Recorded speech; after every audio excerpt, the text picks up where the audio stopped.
A few lines just to introduce our author.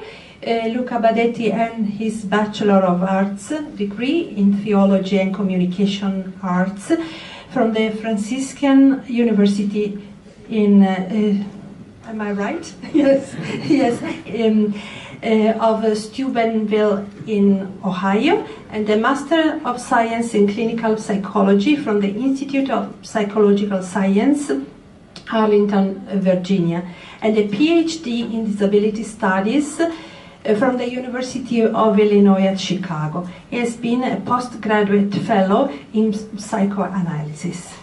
He currently teaches at Loyola University Chicago's Institute of Pastoral Studies, at Adler University, and for DePaul University's Peace, Justice and Conflict Studies program.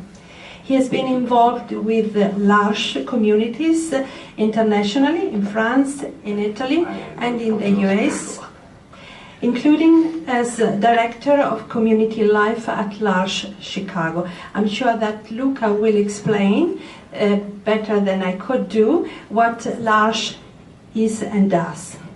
The book Luca is presenting tonight, newly published, is the latest of a long list of publications of his, focused on human development and social inclusion for persons with intellectual disabilities. Before leaving the floor to Luca Badetti, I would like to thank him for choosing to present his book here at the Institute, where he gave a lecture on Alda Merini, an Italian poet, 2 years ago. And thank you all for coming, so numerous, and enjoy the evening. Thank you. Luca Badetti. So, first of all, thank you all for coming to the presentation of I Believe in You. And this is really a fruit of love because, you know, it's funny, it almost took a year, like 9 months, before it got published. And it almost feels, you know, like a baby. So, in this book, I write about something that I've explored through the years, not only academically, but also as a lived experience in large, a community in which people with and without intellectual disabilities live together in a spirit of friendship. It is not a book about people with disabilities.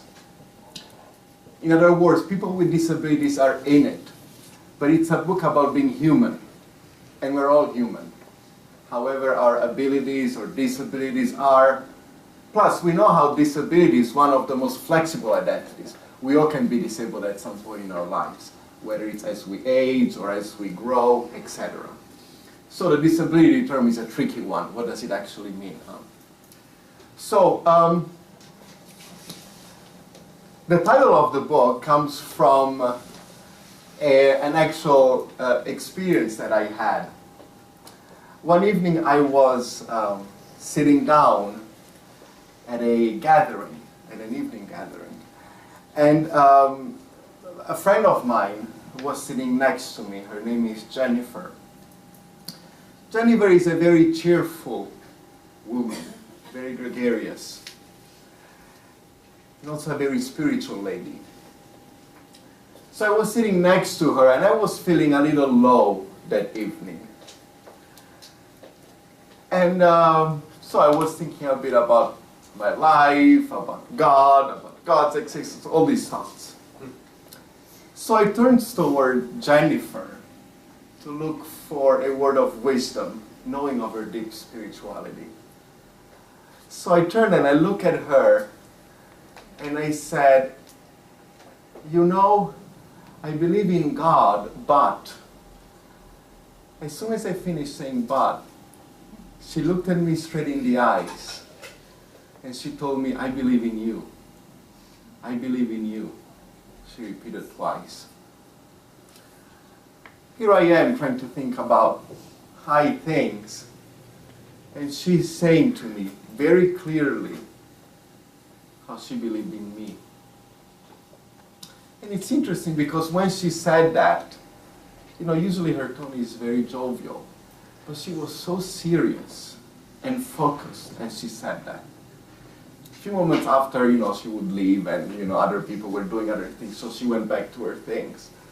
But those words really touched me personally, and they also encouraged me to explore what does it mean to believe in ourselves and what does it mean to believe in others. So to believe, actually the Greek root of the word is trust. So to believe means to trust. It is tricky because we've often thought of belief as a set of teachings or abstract things that we follow. But it's about trust. So believing in ourselves means to trust in ourselves, and believing in others means to trust in others. So this is what this book is about. How can we trust in ourselves and in others? So first of all, you mentioned briefly about some biographical information. A little bit about me. I come originally from Rome, Italy, then I moved to Milan in the north of Italy. And then I traveled to the US with my family, where I started high school. I think throughout my infancy, I was already drawn towards people that were for some reason marginalized. And in some way, I also had a similar experience coming in a country that was very different from what I was used to. The language was different, the customs were different. And I really didn't know how to communicate to that culture. So I remember in high school, I used to sit together with the international groups. We were people from, you know, Albania, Haiti, Peru, etc. It was a wonderful international table. And all we could do is sort of gestures, you know, how is your sandwich? Good, you know, very simple communication. But, you know, we had our own little table. It was its own little segregated table. As I went into school, I got to know more people, etc. But I still had a heart for people who were marginalized. And one day, I heard about L'Arche. So L'Arche is a community that was started in France. The word is French for the Ark. It was started by a man named Jean Vanier, who actually wrote the foreword to the book. He's now 90 and he still lives in the small town of Trolli where L'Arche started. Well, he visited this institution in which people with disabilities were kept. As you know, the history of people with disabilities is generally not a happy history. They have been marginalized from everything. So when people with disabilities live in institutions, Jean Vanier visited one of these asylums.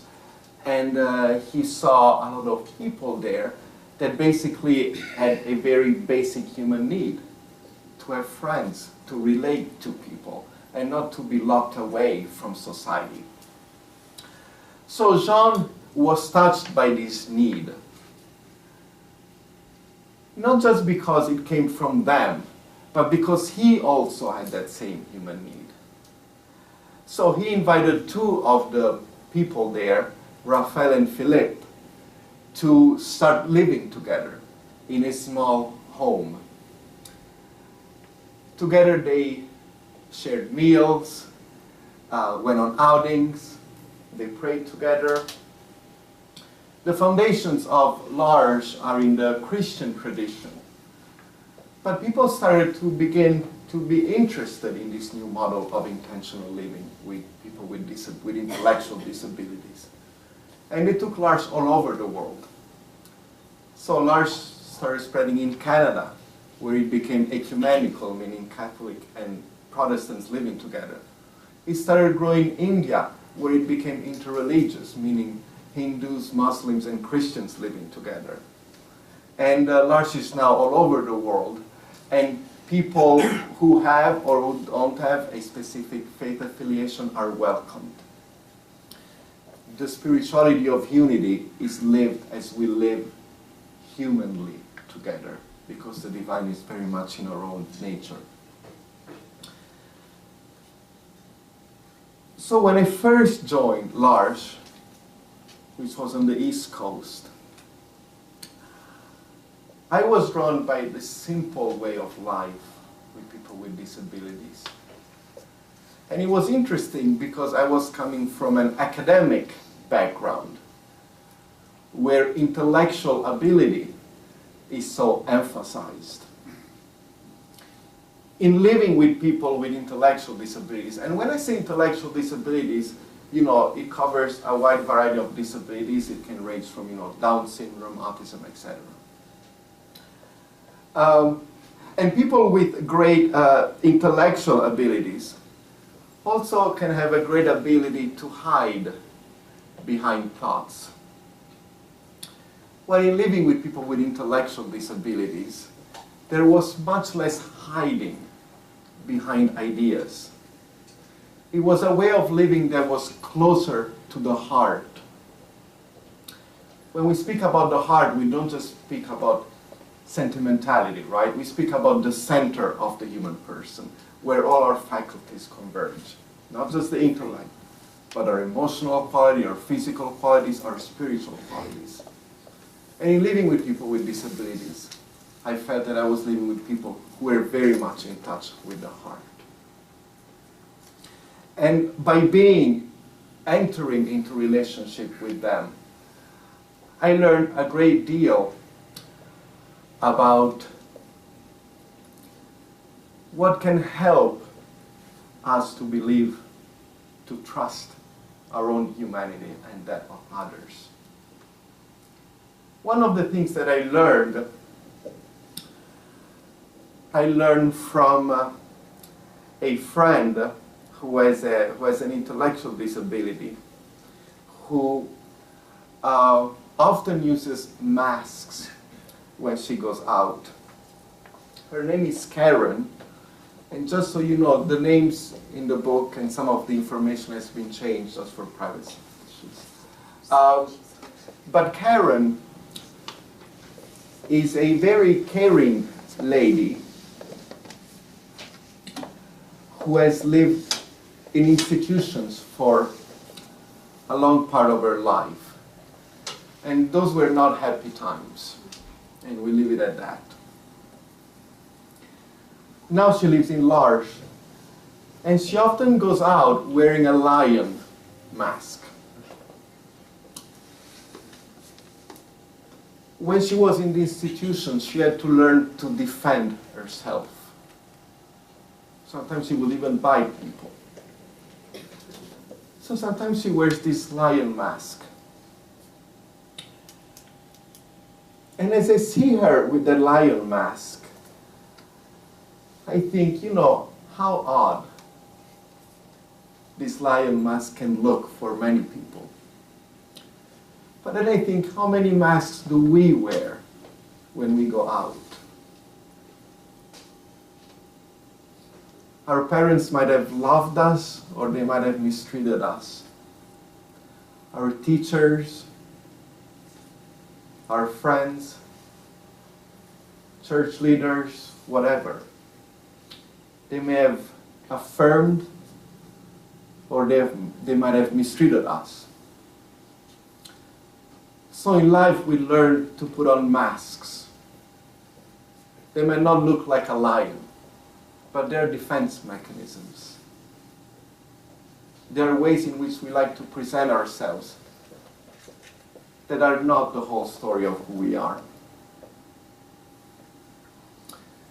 So in a relationship with Karen, I've noticed how even if she goes out with masks, at a certain point, she takes it off and she leaves it. In community, we try to tell her that she's a great lady, that she's loved just as she is. And we hope that someday this realization will help her keep the mask down and just be herself, just as she is. Being ourselves is something that I learned in part thanks to a friend who has Down syndrome. His name is Ted. Ted is nonverbal. He does not speak using words. It can be hard to communicate with Ted because it's not always clear what he wants or doesn't want or what his wishes are. We try to do our best. Maybe for some of you it's hard to understand my accent. You know, we all have different levels of difficulty in understanding each other. So, in living with Ted, there was one thing that he did almost constantly, and that is drinking coffee. Ted would, I remember one time he came out of the kitchen with 3 coffee cups, 2 in his hands and 1 like here between his arm, and he wanted another one. He really liked coffee.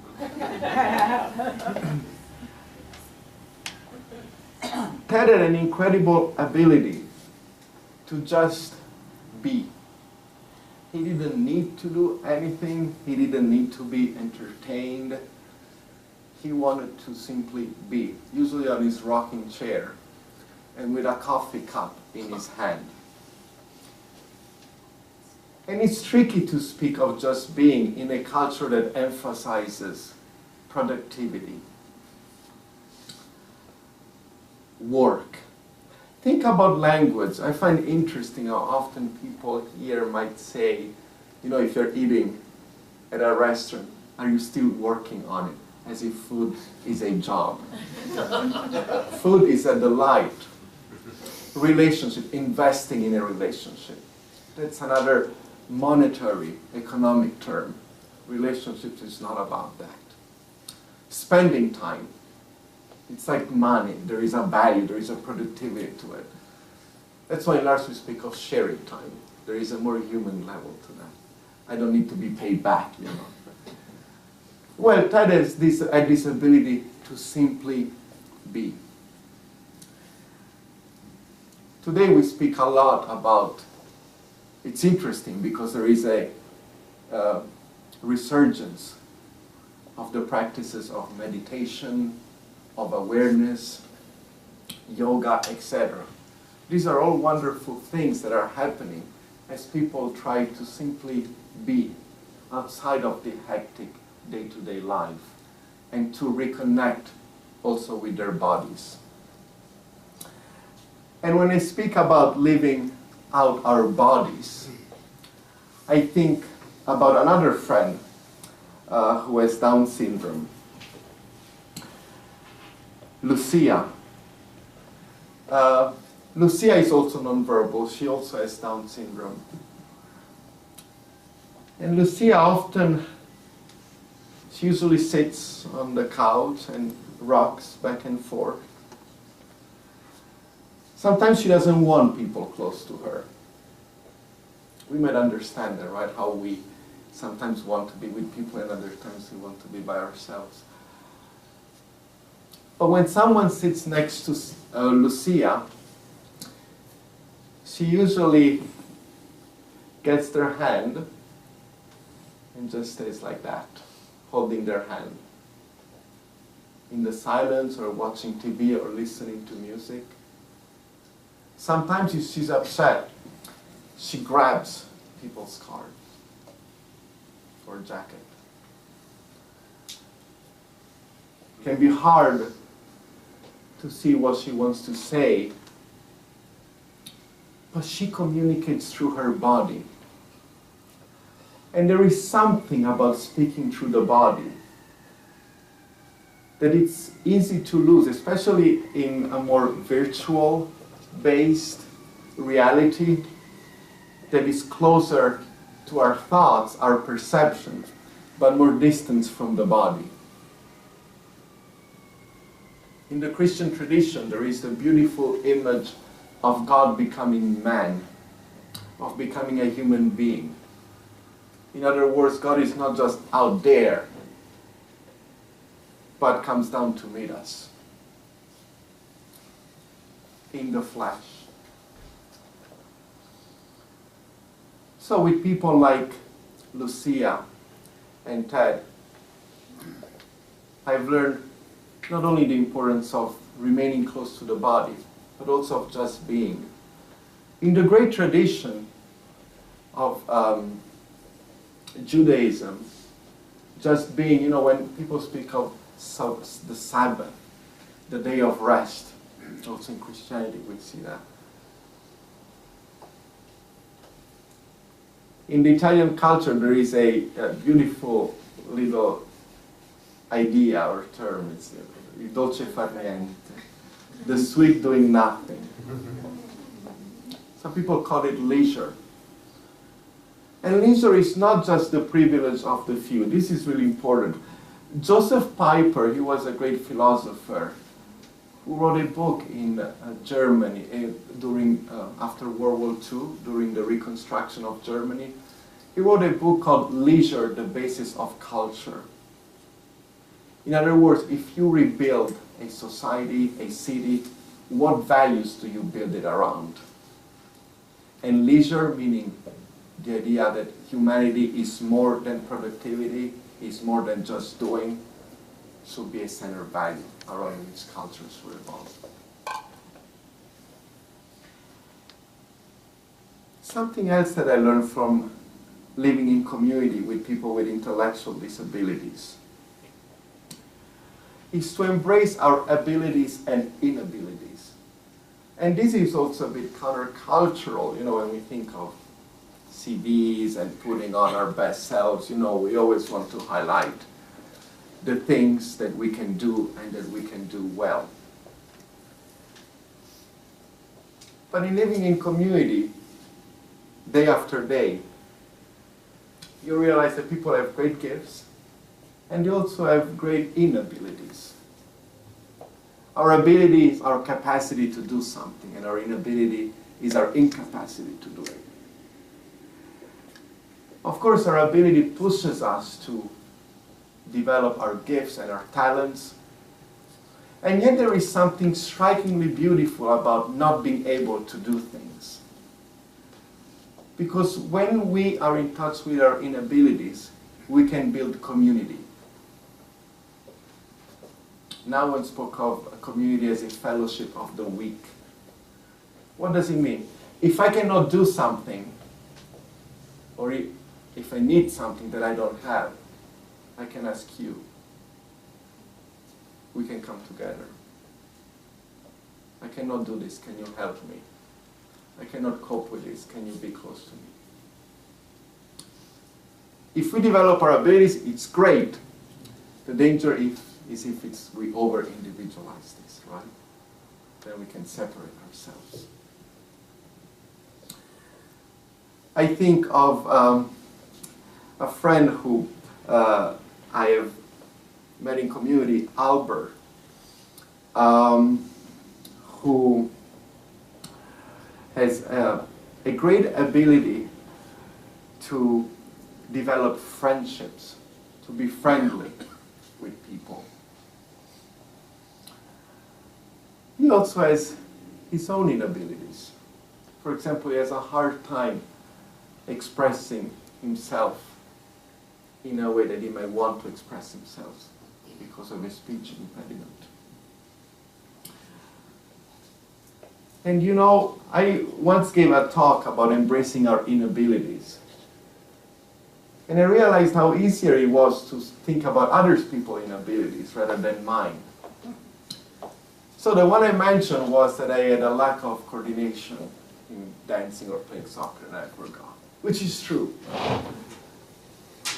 But my inability, an inability that really came to me, was last year. One evening I was feeling a little sick, and basically, long story short, I had to go in the hospital because of a heart issue that finally resolved.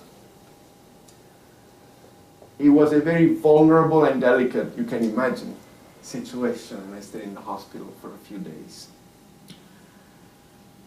Over there, I did not experience lack of coordination, but I experienced the inability to control life.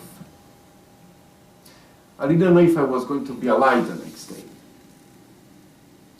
I felt very anguished.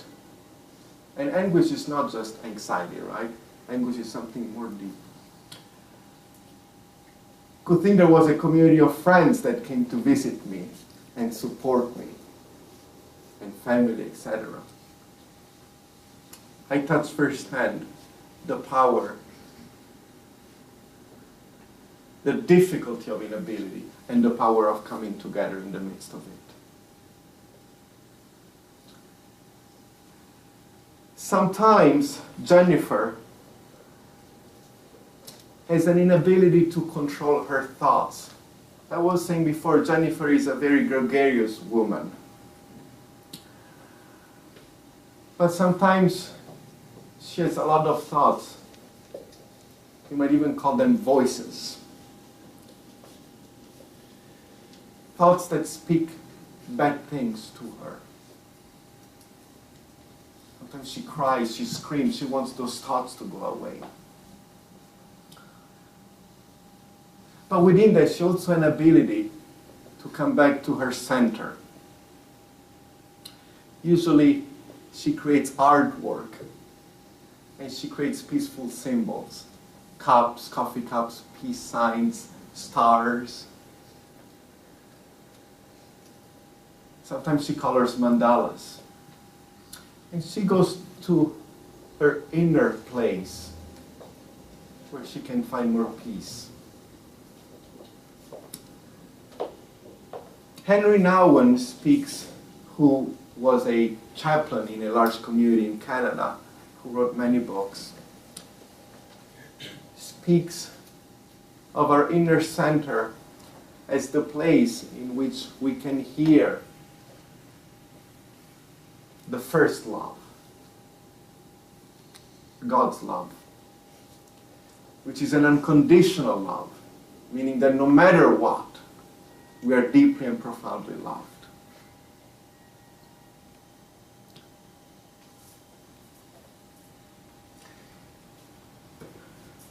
When we get in touch with that voice,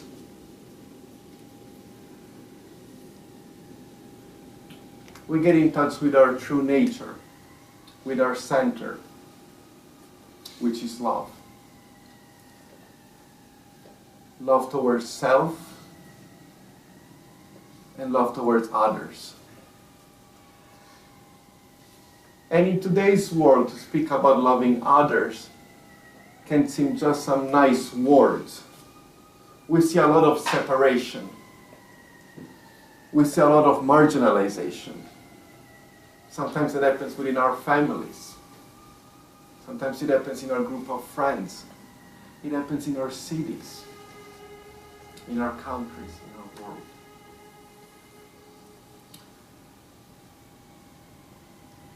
One time, I came back home to the large home where Albert lived.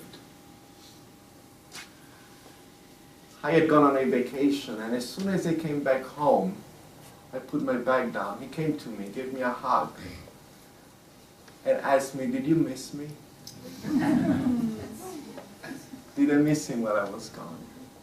Now, we might have an easier time saying to people, "I missed you." It can be harder to be that vulnerable and say, "Did you miss me?" Well, Albert was underlining how important encountering others is. That when people are missing from our circles, we feel that they're not there. Inclusion is not just something that is a policy that happens. That's important too. But it's fundamentally a human recognition that we are human together.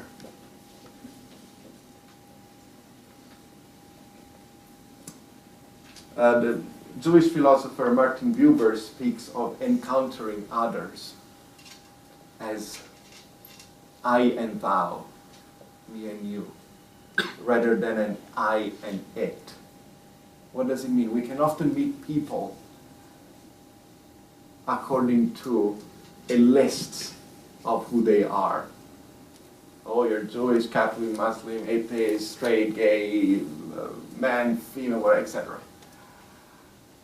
And with all of that, we get our preconditions in our minds that limit us from meeting authentically.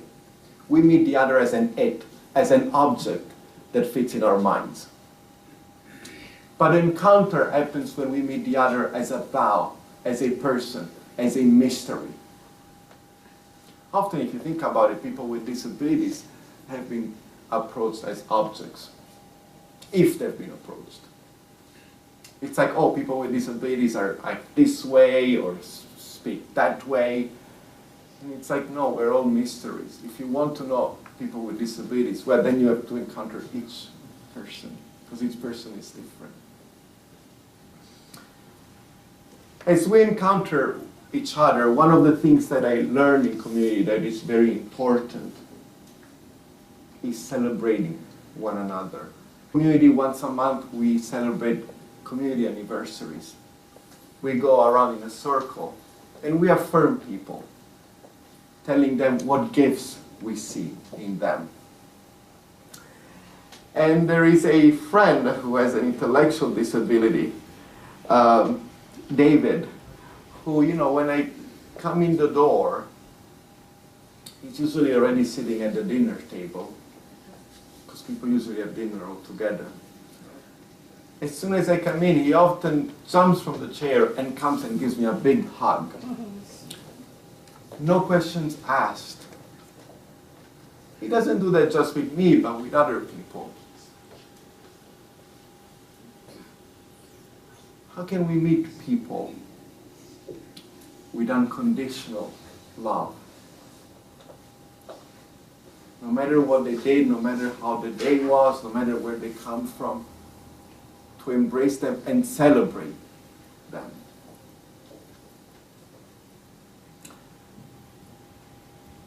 One of the people that we celebrated in community was Francis.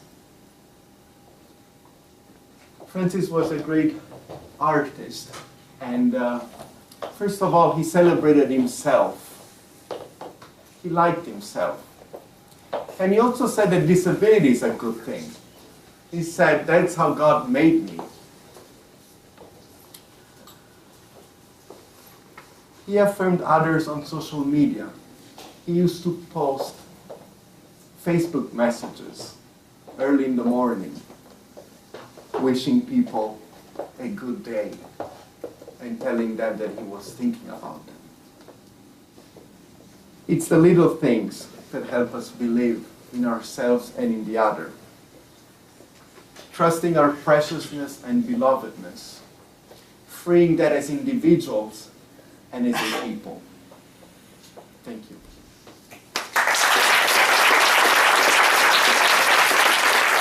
First of all, thank you, Luca, for the great presentation you gave and for the accurate description of the book that you provided.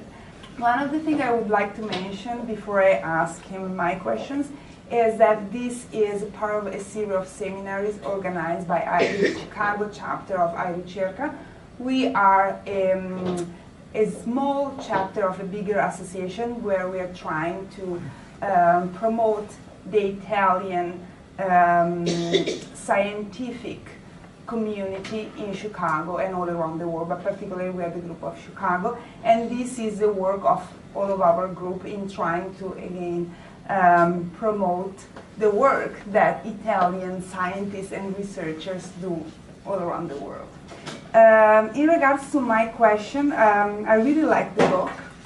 There is like an interesting aspect that it's about how you elegantly swing from the personal to the social, psychological dimensions.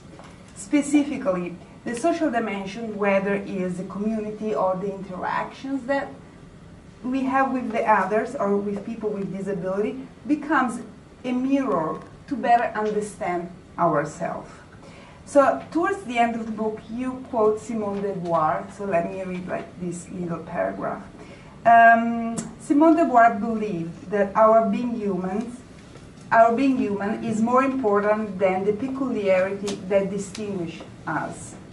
By encountering one another and letting down the barriers and blocks between us, we can embark together in a journey of trust in the midst of our differences, following a path of unity grounded in our shared humanity. In regards to this aspect, this little paragraph, can you please explain a little bit and help us understand how can this social dimension and this disability can help us understanding ourselves better? Yeah. One of the things that I lived in community is the fact that a true community, there could be a community of friends, it could be a family, it could be a congregation, it could be whoever. A true community empowers you, in celebrating you, empowers you to be who you are freely. That's the difference between a community and a cult. Okay? Cults bombard you, but they want you to be enslaved to the group. A true community empowers people to find their gifts, to grow in the gift, and to be free in expressing that gift. So, to me, individual growth and communal growth go hand in hand. It is not always an easy tension. Anyone who is married or who has siblings or friends knows that, individuality and togetherness are not always easy to combine. But it is a struggle, so to speak, that is worth doing if it leads us to greater freedom. You also talk about another aspect that I really like, and it's about, and this is a point that I appreciate about the book, is how meeting people with intellectual disabilities always puts us out of our comfort zone. So we don't know, we never probably experience us in those kind of scenarios. So we have to discover ourselves every time these kind of meetings happen. So I particularly like that because we are discovering parts of us that are outside of our everyday roles, because at this point we know who we are, we know what's our role at work, as in our at home, for instance. But when we meet someone with intellectual disabilities, it's something that we haven't experienced before, but we have to interact with these people in a way that it sometimes could be out of our comfort zone. I'll tell you something. One of the hardest things in living in Lars is to live with assistants.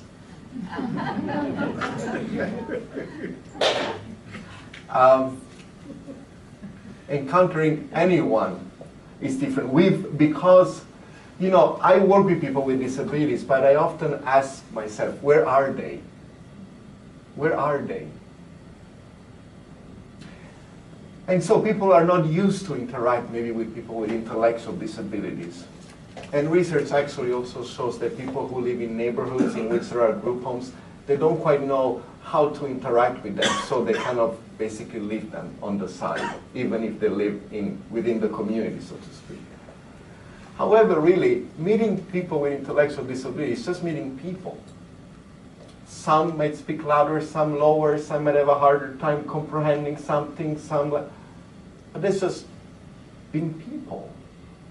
So again, letting go of our preconceptions and just meeting at a very human level. Another aspect that you briefly mentioned in the book is that I found that in certain description, in certain moments of the book, you celebrate simplicity and the ordinary of everyday life. That it's something that I found particularly meaningful, especially if we consider the everyday society, and especially if we think of how more and more and more individualistic our societies are becoming. I found this aspect unconventional for a society based specifically on the myth of the self-made man. So where people have to compete in order to make it. What you do in your book is kind of like reverse this idea and to say that in order to make it, we have to be interrelated. Mm-hmm. Yeah, and the reality of interdependence, I think, is so important. You know, some people might, if people have a hard time connecting to the idea of community, I think the idea of interdependence is a similar word. We speak a lot about independence. And yes, it's important to grow in autonomy and develop our gifts. It's a privilege that we have. However, basically our lives are constantly in a network of interdependence. I mean, just here, just by being here, I'm depending on you listening to me. I wouldn't be here speaking otherwise. I'm depending on Alberta to open this building, and someone to make the lights and the microphone, someone to bring the food. Everything that we do is embedded in a network of interdependence. So what does independence really mean? I mean, yes, it's important, but oftentimes it's decontextualized. And I think living in community really helps you see how we do things together after all. So one last thing. You briefly mentioned about integration of disability in modern societies. And you live in 2 countries, and since we are in the Italian Cultural Institute, I would like to ask you if you see differences, and if there are or there aren't, what are the 2 models in Italy and in the United States, and what do you think it still needs to be done? Yeah, and that's a big question, and it's an important question.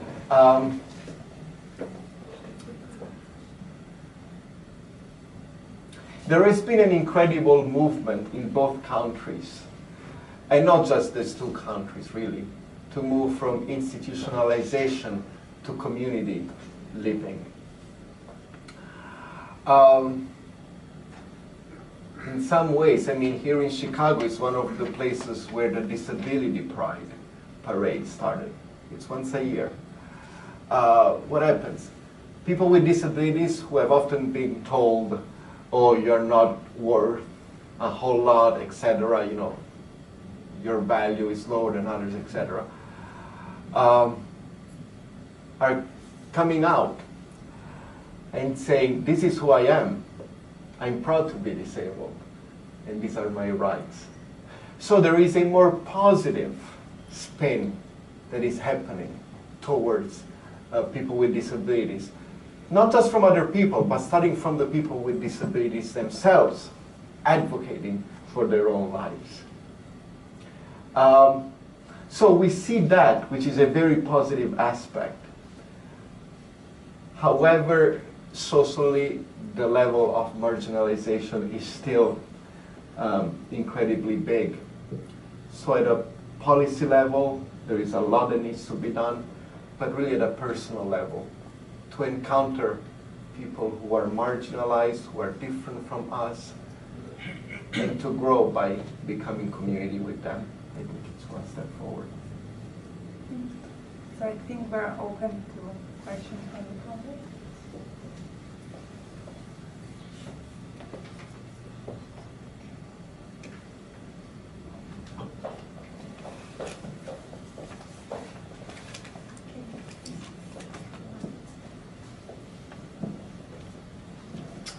Luke, a simple question. What led you to write the book? Yes. When I lived in community, and the book integrates, kind of like I did in my presentation, it's grounded in stories. So in real life stories. It's not just abstract theories. And from those stories, I draw different reflections. And I felt that what I lived in community was so meaningful and so important that I wanted to share it. And one way in which I felt I could do it was precisely in this way, through writing. And I'm glad it was well received, that it came out, and so it's one way to share this.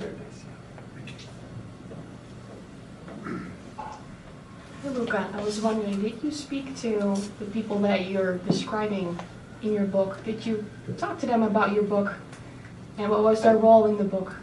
Yes. The creation of it? Yes. Without them, this book wouldn't be. You know, of course, we didn't write the book as a group, but their stories are what made this book in big part. I had to change some of the information just for privacy purposes. However, people in hearing about this book were happy and proud of it, so I'm very grateful for that. Luca, when I listened to your description of what happens in L'Arche and what you want to focus on, those sound like very humanistic values. Yes. And yet, I also want to ask, how did your experience in L'Arche inform your theology, and vice versa? Yeah. Well, a lot. In fact, in the book I also mentioned, when I first joined L'Arche, I was a bit rigid in my theology. In living with people of different faiths and people without a specific religious affiliation, I've learned really that the divine God is present wherever there is love. And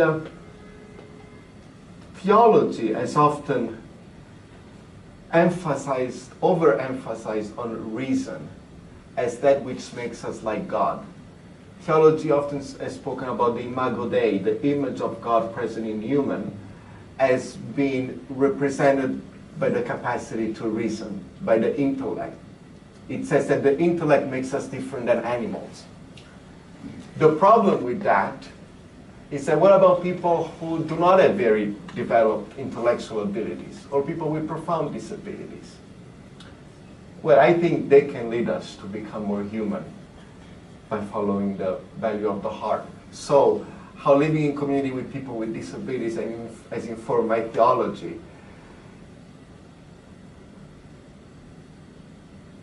Some people speak of Christ actually as the disabled God on the cross. You know? But community has really helped me understand that God is a humble lover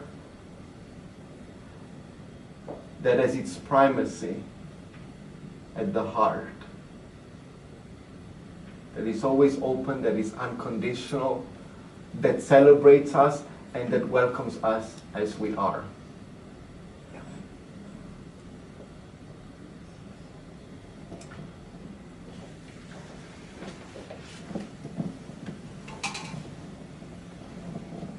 So, Luca, congratulations on the book.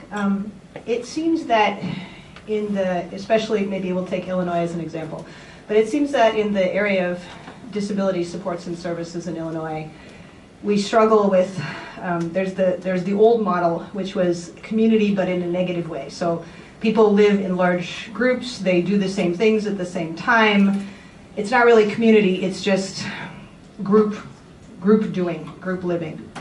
But at the same time, so the movement against that is towards a lot of autonomy and independence for people with disabilities, but almost to a sense of, how can I say, living alone, having my own apartment, my own supports, my own services, my own, and how do you balance that? Because there is a need for people with disabilities to experience the same kind of independence that other people can, but maybe in reacting to all of the group living, there's almost a push too much to the independence, to the living alone with the circle of services for only that person.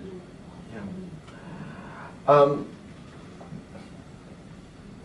When I speak about community in the book, I don't just mean large community, although it's grounded in large community, of course. Community can mean different things for different people. Large is not for everybody. I mean, in large, there is 4, 5, 6 people, wherever, living together in the same house. It's not for everybody, and that's okay. So now we are becoming more flexible in finding new models of living. All right, some homes might have 6 people, 4 people, etc. Some people might want to live more independently, alone, maybe with some support coming in as needed. The balance, so how do we not isolate people, but also how do we not just group them together meaninglessly? I think it's not always an easy balance to find. And I go back here to the importance of the individual. I know someone who once told me, I used to live in independent living with someone who came in to support me, but I felt very alone. So I wanted to come into community and live with more people. So while some other people want to live more independently, I think it always depends on the person and their needs. The thing is, do people have a choice? Are the opportunities there? So I think a different array of opportunities should be there that can help facilitate that choice.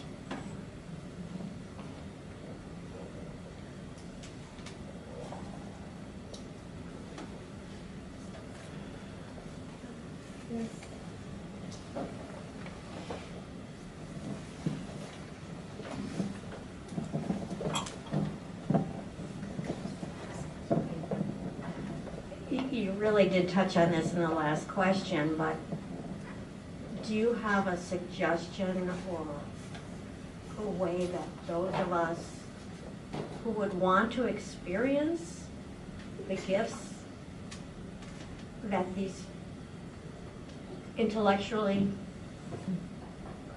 people with intellectual disability have, but we are not in a position to live in a group home or whatever. Yeah. What could we do other than, my children and I go once a year and to a facility and bring Christmas presents and things like that, but what can we do? Yeah. I have 2 answers there.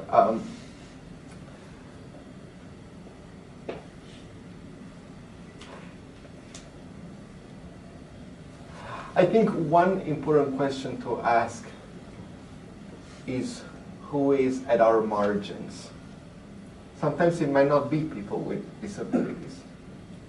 Sometimes people might meet the homeless, people who are disenfranchised for different reasons.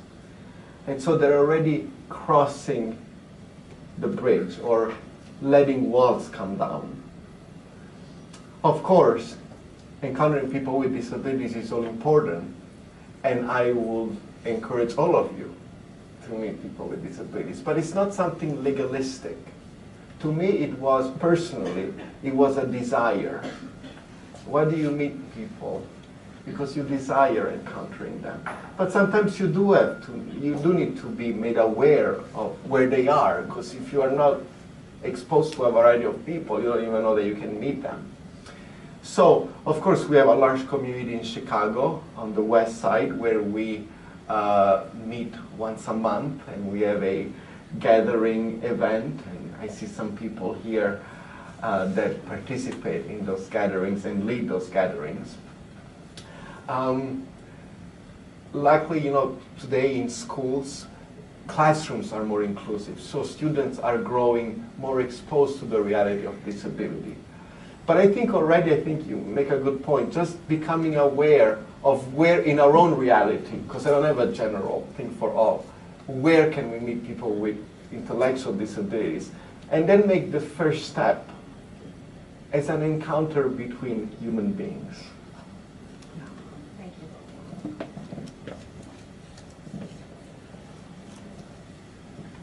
Thank you. So, thank you, Luca. Thank you.